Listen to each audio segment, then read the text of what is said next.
नमस्कार दोस्तों, स्वागत है आपका आपके अपने यूट्यूब चैनल HR क्लासरूम में। दोस्तों, हम जूनियर असिस्टेंट UPSSC और वेरियस एग्ज़ाम जो कि आपके UPSSC से आने वाले हैं, पेट 2022-24, लोअर PCS, BDO, BPO, लेखपाल, इन सब भर्तियों के लिए हम जनरल अवेयरनेस के प्रीवियस ईयर क्वेश्चन डिस्कस कर रहे हैं। GS के प्रीवियस ईयर क्वेश्चन डिस्कस कर रहे हैं, जो क्वेश्चन आपके UPSSC ने कहीं ना कहीं पूछे हैं। ठीक है, GS का सेक्शन प्रीवियस ईयर क्वेश्चन का लेके आपके लिए आया हूँ मैं। तो प्लीज़ अगर आपको हमारा प्रयास अच्छा लगता है तो चैनल के सपोर्ट के लिए लाइक शेयर सब्सक्राइब कीजिए। जो भी प्रश्न आपका UPSSC में आया है, अभी तो मैं फिलहाल 2023 को टारगेट कर रहा हूँ। 2023 में जितने भी प्रश्न आपके UPSSC द्वारा पूछे गए हैं वो सारे के सारे क्वेश्चन यहाँ पर आपको देखने को मिलेंगे। हम साइंस का पोर्शन कर रहे थे। साइंस के पोर्शन में कंकाल तंत्र से एक प्रश्न आया था वीडियो री एग्ज़ाम 2023 में। निम्नलिखित में से कौन सी शरीर की सबसे छोटी हड्डी है?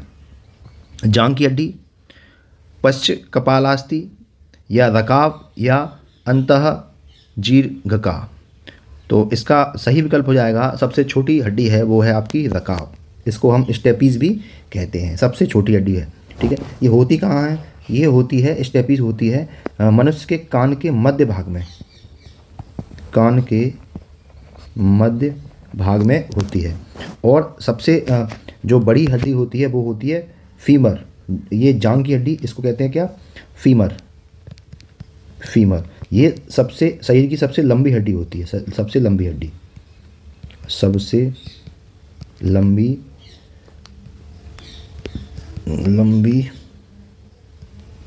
हड्डी। ठीक है, कौन सी? फीमर। और रकाब यानी स्टेपी सबसे छोटी हड्डी होती है, ये कान के मध्य भाग में स्थित होती है। नेक्स्ट क्वेश्चन विटामिन और पोषण से आया हुआ था, ये वीडियो एग्जाम में आया हुआ था। निम्नलिखित में से कौन सा विटामिन लाल रक्त कोशिकाओं के निर्माण के लिए महत्वपूर्ण है? Vitamin C, vitamin E, vitamin D, vitamin B12। तो लाल रक्त कोशिकाओं के लिए महत्वपूर्ण विटामिन है वो है विटामिन B12। विटामिन B12 लाल रक्त कोशिकाओं के लिए महत्वपूर्ण है। विटामिन B12 का रासायनिक नाम है वो है साइनोकोबालामिन। क्या है?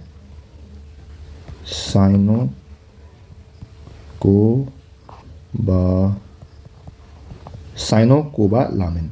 ये विटामिन B12 का रासायनिक नाम है। ठीक है, विटामिन B12 की कमी से, इसकी कमी से एक रोग हो जाता है वो है एनीमिया। एनीमिया रोग हो जाता है। ठीक है, विटामिन B12 की कमी से। और विटामिन B12 में क्या पाया जाता है? कोबाल्ट पाया जाता है। कोबाल्ट पाया जाता है। जितनी विटामिन B12 से रिलेटेड इंफॉर्मेशन थी वो सारी मैंने आपको यहाँ पर दे दी है। नेक्स्ट प्रश्न है आपके सामने 262, पादप जगत से संबंधित प्रश्न है, वीडियो एग्जाम में आया हुआ है। पानी के दबाव की स्थिति में उगने वाले पौधों को किस नाम से जाना जाता है? Hydrophyte, mesophyte, hygrophyte, xerophyte. तो ये जाना जाता है जीरोफाइट नाम से। पानी के दबाव की स्थिति में उगने वाले पौधों को जीरोफाइट नाम से जाना जाता है। इसको हिंदी में कहते हैं मरूदबिद पादप। मरूदबिद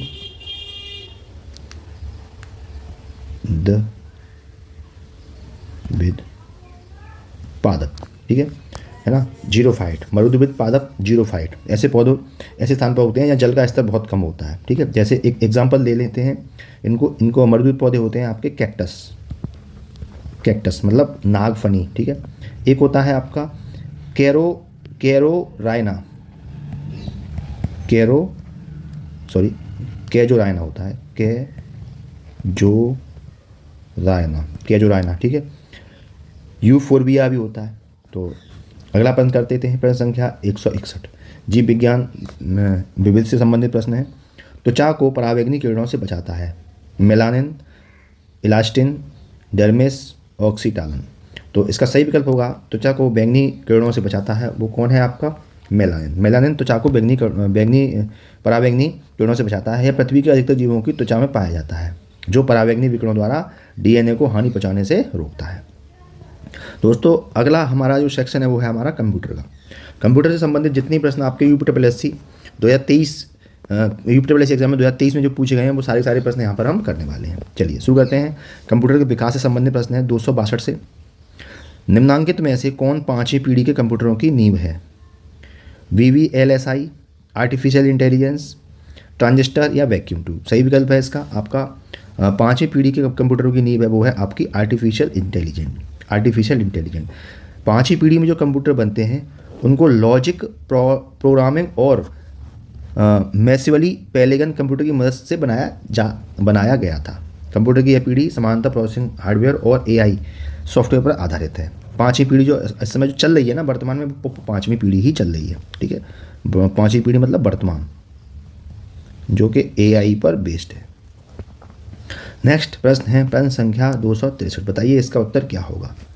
एक कंप्यूटर के सीपीयू में लाखों बहुत छोटे स्विच होते हैं जिन्हें कहा जाता है ट्रांजिस्टर, बिट्स, रजिस्टर या बाइट्स।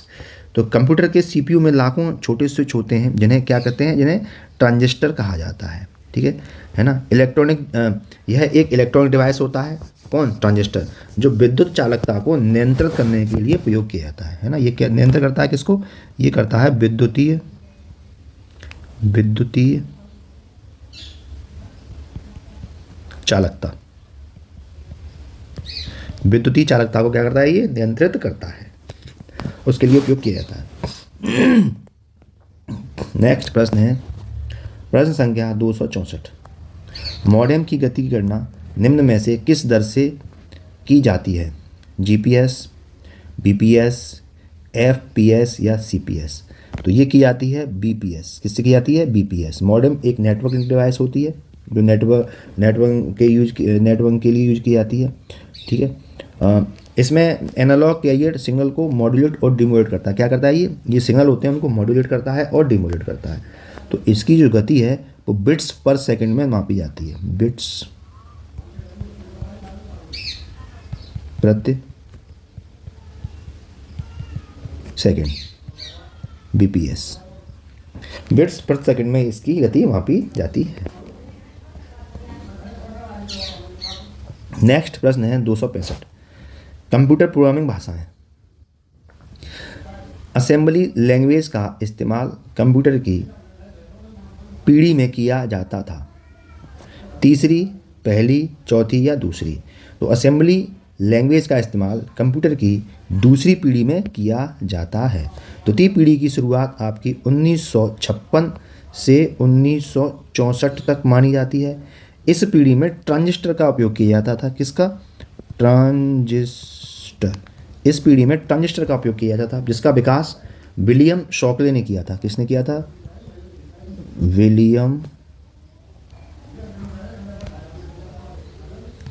William Shockley, SHOCKLY। इसका विकास विलियम शॉकले ने किया था। कब, 1947 में किया था। इसमें असेंबली भाषा का प्रयोग होता है। किसमें, इसमें असेंबली भाषा का प्रयोग किया जाता है। इसमें मेमोरी के तौर पर चुंबकीय टेप का प्रयोग किया जाता था। किसके, चुंबकीय टेप का प्रयोग किया था मेमोरी के तौर पर। और वर्तमान जो पीढ़ी है वो कंप्यूटर की भाषा को GUI इंटरफेस का प्रयोग किया जाता है। वर्तमान में जो पीढ़ी चल रही है, पाँचवीं पीढ़ी में, फिफ्थ पीढ़ी में, जो कंप्यूटर की पीढ़ी में कंप्यूटर में भाषा का GUI इंटरफेस का प्रयोग किया जाता है, GUI इंटरफेस का प्रयोग किया जाता है। नेक्स्ट प्रश्न है प्रश्न संख्या 266। अपाचे हडूप फ्रेमवर्क का एक बड़ा हिस्सा भाग में लिखा जाता है। ये आपका जूनियर असिस्टेंट 2023 में आया हुआ क्वेश्चन है। जावा, C++, R प्रोग्रामिंग या पाइथन। तो अपाचे हडूप फ्रेमवर्क का एक बड़ा हिस्सा जावा भाषा में लिखा जाता है, ठीक है, जावा भाषा में लिखा जाता है। इसमें क्या होता है ना, C में कुछ मूल कोड और कमांड लाइन उपयोगिता को सेल स्क्रिप्ट के रूप में लिखा जाता है। नेक्स्ट क्वेश्चन है, प्रश्न है आपका हार्डवेयर से संबंधित। क्या कह रहा है भैया, बताओ इसका उत्तर क्या होगा। निम्नलिखित में से कौन सा एक ऑपरेटिंग सिस्टम का उदाहरण है, एक्सेल, वर्ड, विंडोज़ या पावर पॉइंट। तो इसमें आपका विंडोज़ एक ऑपरेटिंग सिस्टम का उदाहरण है, ठीक है, विंडोज़ एक ऑपरेटिंग सिस्टम का उदाहरण है। नेक्स्ट प्रश्न है आपके इंटरनेट से संबंधित है, ठीक है, जो कि 2023 में जूनियर असिस्टेंट में आया हुआ है। वर्ल्ड वाइड वेब के आविष्कारक हैं Tim Berners-Lee, Tim Cook, Mark Zuckerberg या बिल गेट्स। तो वर्ल्ड वाइड वेब के आविष्कारक हैं आपके टिम बर्नर्स-ली। कौन है, टिम बर्नर्स-ली। इसके माध्यम से, यह हाइपरलिंक के माध्यम से जुड़ी हुई सूचनाओं को विशाल समूह जैसे वर्ड ब्राउज़र की सहायता से इंटरनेट पर प्राप्त किया जाता है। नेक्स्ट है आपका प्रश्न संख्या 269। ईमेल एड्रेस के भाग यूजर नेम और डोमेन नेम किस चिन्ह के द्वारा अलग किए जाते हैं? And, hash, $@। तो ईमेल एड्रेस में यूजर नेम और डोमेन नेम को अलग करने के लिए @ चिन्ह का प्रयोग किया जाता है। ठीक है। नेक्स्ट प्रश्न है माइक्रोसॉफ्ट विंडोज से संबंधित। प्रश्न संख्या 270। माइक्रोसॉफ्ट एक्सेल में कौन सा फंक्शन टेक्स्ट से सभी गैर मुद्रण योग्य करेक्टर को हटा देता है? पहला विकल्प क्लीन, या इफ एरर, या इफ। तो इसका सही विकल्प है माइक्रोसॉफ्ट एक्सेल में जो क्लीन फंक्शन है ना, क्लीन फंक्शन टेक्स्ट के सभी गैर मुद्रण योग्य करेक्टर को हटा देता है। ठीक है, ये भी आपके जूनियर सेशन में अब क्वेश्चन है 2023 में। नेक्स्ट क्वेश्चन है आपका, माइक्रोसॉफ्ट द्वारा कौन सी ईमेल सेवा संचालित की जाती है? Gmail, Yahoo mail, iCloud mail, या आउटलुक। तो माइक्रोसॉफ्ट द्वारा आउटलुक ईमेल सेवा संचालित की जाती है। आउटलुक माइक्रोसॉफ्ट का एक व्यक्तिगत सूचना प्रबंधन सॉफ्टवेयर सिस्टम है जिसका प्रयोग होता है ना, वो मुख्य रूप से व्यवसायों के लिए एक ईमेल अकाउंट के रूप में लोकप्रिय होने के बावजूद आउटलुक में कैलेंडरिंग, कार्य प्रबंधन, संपर्क प्रबंधन, नोट वगैरह के लिए किया जाता है। तो इसका सही विकल्प हो जाएगा आपका कौन सा? आउटलुक। नेक्स्ट प्रश्न है 172। यदि पावर पॉइंट प्रेजेंटेशन में संवेदनशील या गोपनीय डेटा है तो आप फाइल को एनक्रिप्ट कर सकते हैं और इसे रिक्त स्थान से सुरक्षित कर सकते हैं। प्रेजेंटेशन, पासवर्ड, पब्लिक या प्रोटेक्ट। तो इसको हम सुरक्षित कर सकते हैं, है ना, किसी भी डॉक्यूमेंट को सुरक्षित कर सकते हैं, वो कर सकते हैं पासवर्ड के माध्यम से। पासवर्ड लगा देंगे तो वो सुरक्षित हो जाएगा। नेक्स्ट प्रश्न है प्रश्न संख्या 173। MS ऑफिस से संबंधित प्रश्न है, जूनियर सेशन में आया क्वेश्चन है। माइक्रोसॉफ्ट वर्ड जैसे वर्ड प्रोसेसिंग सॉफ्टवेयर की कौन सी विशेषता दस्तावेज शीर्षकों के आधार पर अंतर्वस्तु की तालिका बनाने में सक्षम बनाती है? Space and grammar check, hyperlink, mail merge, styles. तो इसका सही विकल्प होगा आपका स्टाइल्स। माइक्रोसॉफ्ट वर्ड जैसे वर्ड प्रोसेसिंग सॉफ्टवेयर में एक विशेषता स्टाइल्स होती है जो डॉक्यूमेंट के शीर्षकों के आधार पर सामग्री की तालिका बनाने में सक्षम बनाती है। नेक्स्ट क्वेश्चन है, AI एप्लीकेशन को लागू करने के लिए दी गई भाषाओं में से कौन सी भाषा आमतौर पर उपयोग नहीं की जाती? पाइथन, LISP, पर्ल या प्रोलॉग। तो इसका सही विकल्प होगा पर्ल। ठीक है, पर्ल ये भाषा उपयोग में नहीं लाई जाती। नेक्स्ट प्रश्न है दोस्तों प्रश्न संख्या 275। सोशल मीडिया में हैशटैग का प्राथमिक उद्देश्य क्या है? किसी पोस्ट के लेखक की पहचान करने के लिए, या दूसरा है आसान खोज के लिए कीवर्ड या विषयों को चिन्हित करना, तीसरा है पोस्ट को उनकी भावना के आधार पर वर्गीकरण करना, तीसरा है किसी पोस्ट में व्यंग या विडंबना दर्शाने के लिए। तो सही विकल्प हो जाएगा इसका विकल्प संख्या बी, आसान खोज के लिए कीवर्ड या चिन्हों को चिन्हित करना। नेक्स्ट प्रश्न है 276। साइबर सुरक्षा मामले के लिए क्या शब्द है जो बड़े पैमाने पर अटैक नेटवर्क बनाने के लिए एक साथ कई परस्पर जुड़े नेट उपकरणों को लक्षित करता है? Zero day attack, DDoS attack, spear phishing attack या बोटनेट अटैक। तो इसका सही विकल्प हो जाएगा बोटनेट अटैक। एक साइबर हमला होता है जिसमें एक बड़ी संख्या में संक्रमित कंप्यूटर एक साथ किसी लक्षित नेटवर्क या सिस्टम पर हमला करते हैं। क्या कहते हैं उसे? Botnet attack. 2023 जूनियर असिस्टेंट में आया सवाल है। नेक्स्ट प्रश्न है दोस्तों प्रश्न संख्या 277।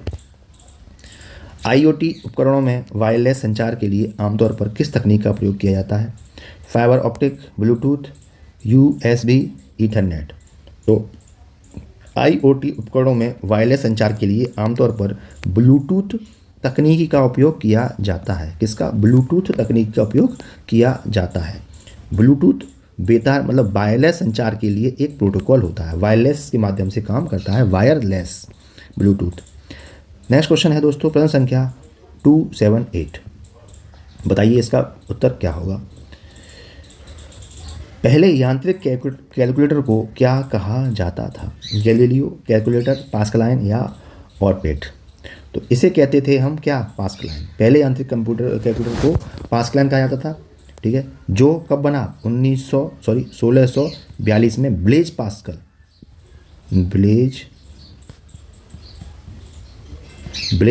द्वारा इसका आविष्कार किया गया था। यह डिवाइस अंकगणितीय कार्यों को सुगम करने के लिए डिजाइन किया गया था।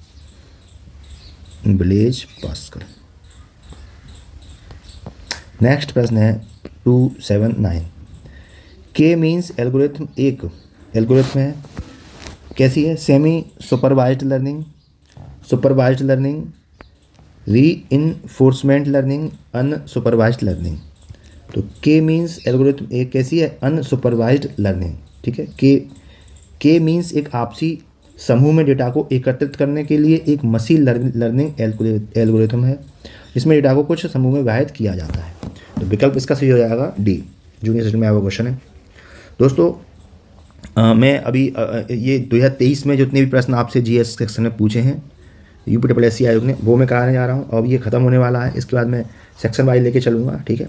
तो आप कमेंट में बताएं पहले हम कौन सा सेक्शन लें, ज्योग्राफी लें, हिस्ट्री लें, या फिर कोई और विज्ञान लें, साइंस लें, या फिर कुछ और संविधान लें, ठीक है। आप बताएं, तो आप जैसा कहेंगे वैसा करेंगे। और अगर आपको हमारा ये प्रयास अच्छा लगता है तो चैनल के सपोर्ट के लिए लाइक, शेयर, सब्सक्राइब करें। कोई सुझाव हो तो कमेंट करें, ठीक है। चलिए मिलते हैं कल किसी और नए इन्फॉर्मेटिव सेशन में। तब तक के लिए जय हिंद, जय भारत।